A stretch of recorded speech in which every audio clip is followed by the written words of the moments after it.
పల్నాడులో పోలింగ్ రోజు మొదలవుతే మా సీనియర్ నాయకుడు 5 సార్లు ఎమ్మెల్యే, 4 సార్లు ఎమ్మెల్యే, 9, 11, 14, 19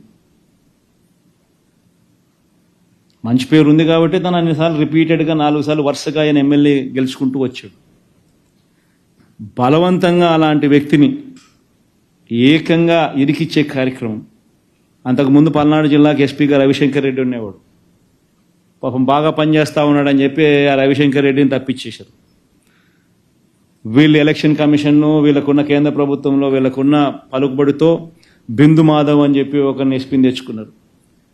ఆయన చేస్తూ ఉన్న ఆకృత్యాలు అక్కడ అంతా ఇంత కాదు అని చెప్పి ఏకంగా తెలుసుకుని ఎలక్షన్ కమిషనే స్వయంగా ఆయన్ను సస్పెండ్ చేసింది. ఆయన చేసిన అగత్యాలకు ఎలక్షన్ కమిషనే ఆయన సస్పెండ్ చేసింది స్వయంగా తెలుసుకొని. దాని తర్వాత అక్కడికి మల్లికా గర్గ్ని తీసుకొచ్చింది. ఎలక్షన్ కమిషనే నియమించింది మల్లికా గర్గ్ను. మల్లికా గర్గ్ ఏమో వీళ్ళ మాట వినడం లేదని చెప్పి ఆమెను ట్రాన్స్ఫర్ చేసేసినారు. చేసి అక్కడ శ్రీనివాసులు అని చెప్పి కొత్త ఎస్పీని తీసుకొచ్చారు. శ్రీనివాసులు అనే వ్యక్తి వచ్చిన 3వ రోజుకు రషీద్ అనే వ్యక్తిని దారుణంగా రోడ్డు మీదనే నరికేస్తారు. వచ్చిన 3వ రోజుకు.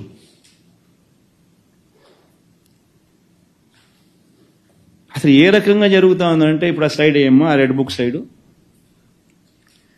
ఇది చూడండి ఒకసారి. ఈ సైడ్ ఒకసారి మీరు చూడండి, హోర్డింగ్ చూడండి ఒకసారి. ముఖ్యమంత్రి కొడుకు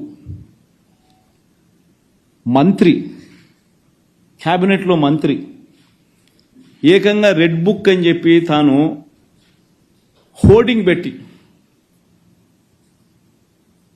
రాష్ట్ర వ్యాప్తంగా ఈ హోర్డింగ్ను పెడితే ఏం మెసేజ్ పంపిస్తా ఉన్నాం మనం పోలీసులకు?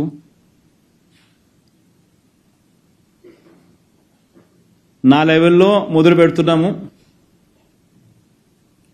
మేము హత్యలు చేస్తాము, అత్యాచారాలు చేస్తాము, ఆస్తులు ధ్వంసం చేస్తాము, గొడవలు చేస్తాము, పోలీసులు ప్రేక్షక పాత్ర వహించాల్సిందే అని చెప్పినట్టు కాదా?